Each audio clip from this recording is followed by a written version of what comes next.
Hello friends, welcome to my channel UPPCS glory. आज हम इस वीडियो में अमेरिकी गृह युद्ध के बारे में पढ़ेंगे।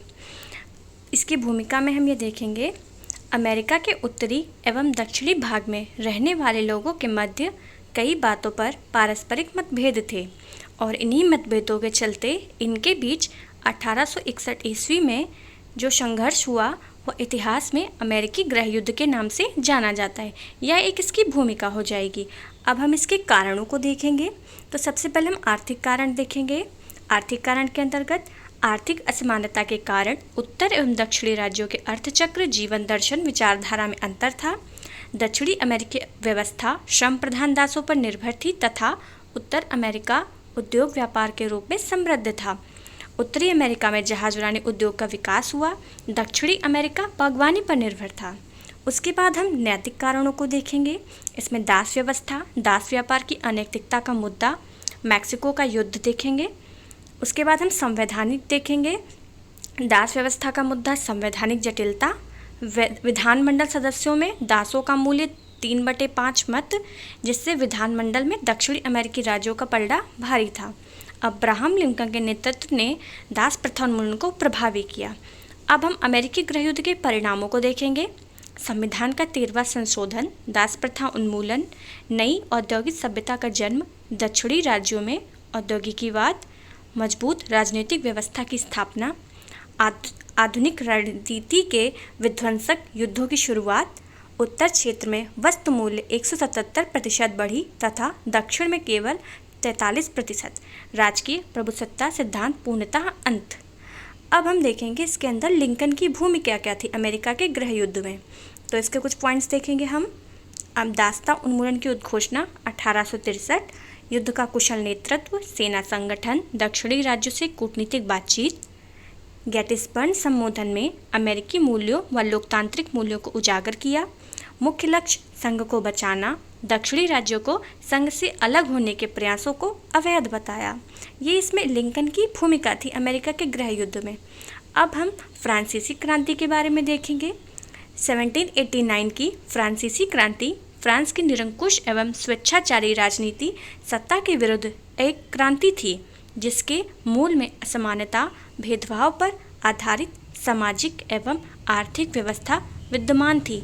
इस क्रांति ने संपूर्ण विश्व में समानता, स्वतंत्रता और बंधुत्व पर आधारित मापदंडों को प्रसारित किया। अमेरिकी फ्रांसीसी क्रांति की ये भूमिका हो गई। अब हम फ्रांसीसी क्रांति के कारणों को देखेंगे। तो इसके कारणों को हम 3 भागों में विभाजित कर लेंगे। पहला राजनीतिक, दूसरा सामाजिक, तीसरा आर्थिक।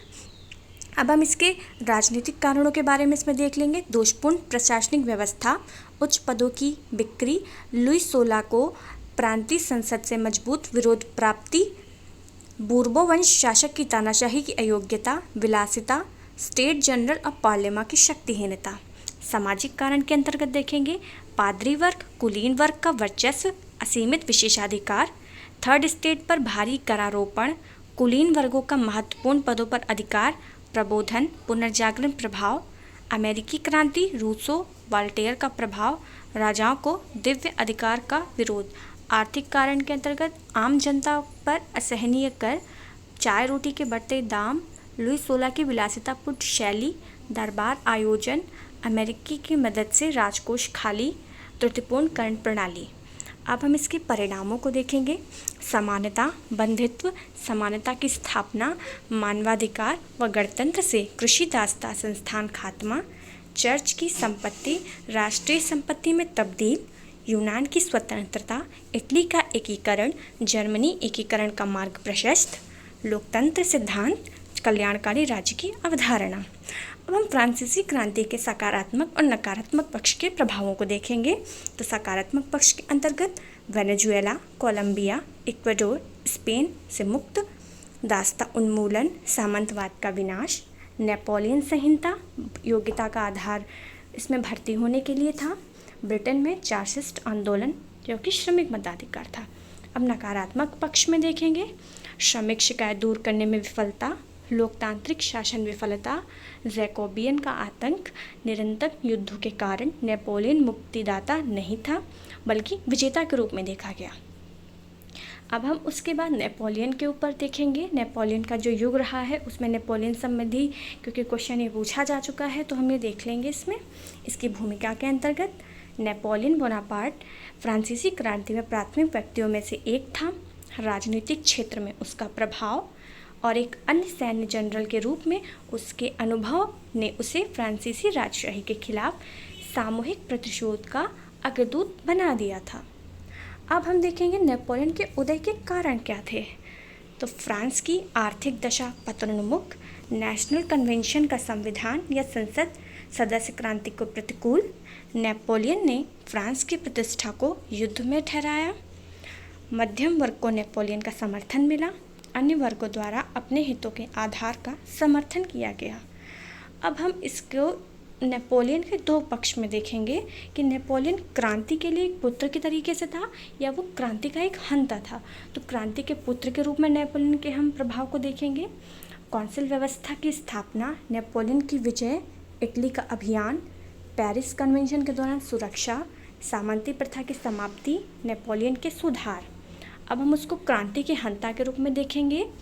प्रेस स्वतंत्रता पर प्रतिबंध, समानता सिद्धांत में निम्न वर्ग की अवहेलना, तानाशाही की प्रवृत्ति, गणतंत्र समाप्त करके सम्राट बनना, फ्रांस को लगातार युद्धों में उलझाना, अयोग्य व अप्रभावी नीति जैसे कि महाद्वीपीय व्यवस्था। महाद्वीपीय व्यवस्था पे भी क्वेश्चन आ सकता है, इसलिए महाद्वीपीय व्यवस्था के बारे में भी नीचे लिखा हुआ है। इंग्लैंड की आर्थिक व्यवस्था को ठप्प करने के उद्देश्य से नेपोलियन ने जिस योजना को प्रतिपादित किया उसे महाद्वीपीय प्रणाली या व्यापार बहिष्कार नीति कहते हैं। बर्लिन आदेश के द्वारा ब्रिटिश द्वीप समूह की नाकेबंदी की घोषणा, ब्रिटिश जहाज़ों के लिए यूरोप के सभी बंदरगाह बंद, इंग्लैंड का ऑर्डर्स इन काउंसिल अध्यादेश। इस नीति से इंग्लैंड ने नाकेबंदी करके यूरोप को आवश्यक वस्तुओं की कमी हेतु मजबूर किया। लिप्सिंग युद्ध ने नेपोलियन की पराजय, रूस का अभियान का पराजय, जो रूसी अभियान नेपोलियन ने किया था उसमें पराजित हो गया था। अब हम देखेंगे यूरोपीय राज्य प्रणाली। यूरोप में विद्यमान 15वीं-16वीं शताब्दी के दौरान यूरोप में आधुनिक राज्यों का जन्म हुआ जो तात्कालिक पुनर्जागरण और धर्म सुधार आंदोलनों से उत्पन्न राष्ट्रीयता की भावना से प्रेरित थे। अब हम इसके आगे के पॉइंट में देखेंगे।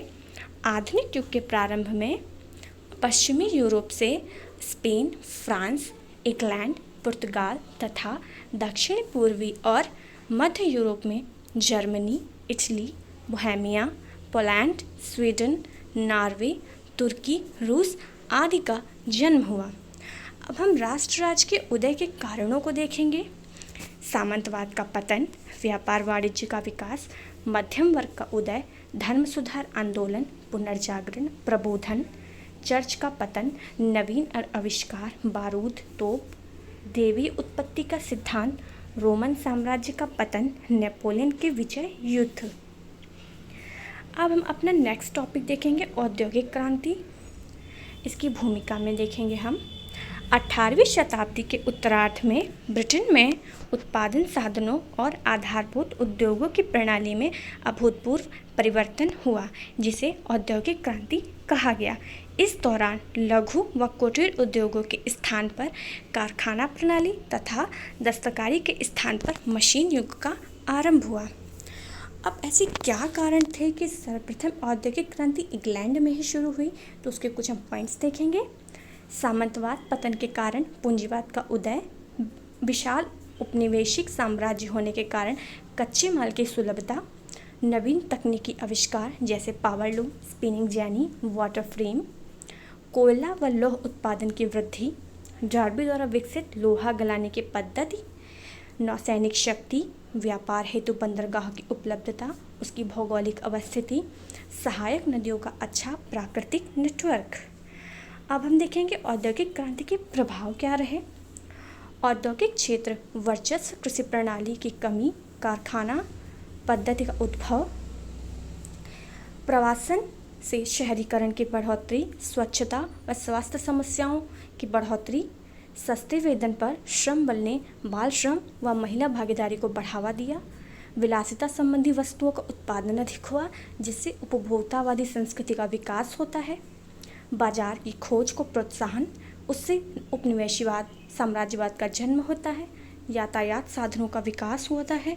बैंकिंग व्यवस्था का उदय होता है। अब हम औद्योगिक क्रांति के लाभों को देखेंगे। जो लाभ है हम उनको 3 भागों में बांटेंगे, आर्थिक, सामाजिक और राजनैतिक। तो हम आर्थिक लाभ के अंतर्गत देखेंगे उत्पादन वाणिज्य में बढ़ोतरी, नगरीकरण, बैंकिंग मुद्रा, राष्ट्रीय बाजार का संरक्षण, अंतर्राष्ट्रीय बाजार एकीकरण। अब हम इसके सामाजिक लाभ देखेंगे। जनांकिकी में तीव्र वृद्धि, नए सामाजिक वर्ग का उदय, नया औद्योगिक बुजुर्ग वर्ग, कृषि संस्कृति स्थान पर पूंजीवाद की संस्कृति। अब हम देखेंगे राजनैतिक लाभ। आधुनिक राष्ट्र राज्य की अवधारणा, उपनिवेशीकरण, श्रमिक वर्ग का उदय, लोक इच्छा आधारित मौलिक अधिकार की स्थापना। अब हम औद्योगिक क्रांति के दोषों को भी 3 भागों में बांटेंगे। प्रथम आर्थिक कारण, हम आर्थिक दोष देखेंगे। आर्थिकी का असंतुलन, कुटीर उद्योग का विनाश, कृषि उत्पादकता में कमी। सामाजिक दोष देखेंगे संयुक्त प्रणाली प्रथा का बिखराव, स्वास्थ्य समस्याएं, गंदगी, बस्तियां, पर्यावरण की समस्या, नैतिक मूल्यों में गिरावट, अनियोजित नगर का विकास। राजनीतिक दोष देखेंगे औपनिवेशिक प्रतिस्पर्धा से दुनिया विभिन्न हिस्सों में विभाजित हो गई। आज के लिए बस इतना ही। नेक्स्ट हम आगे देखेंगे अगली क्लास में। Thank you for watching.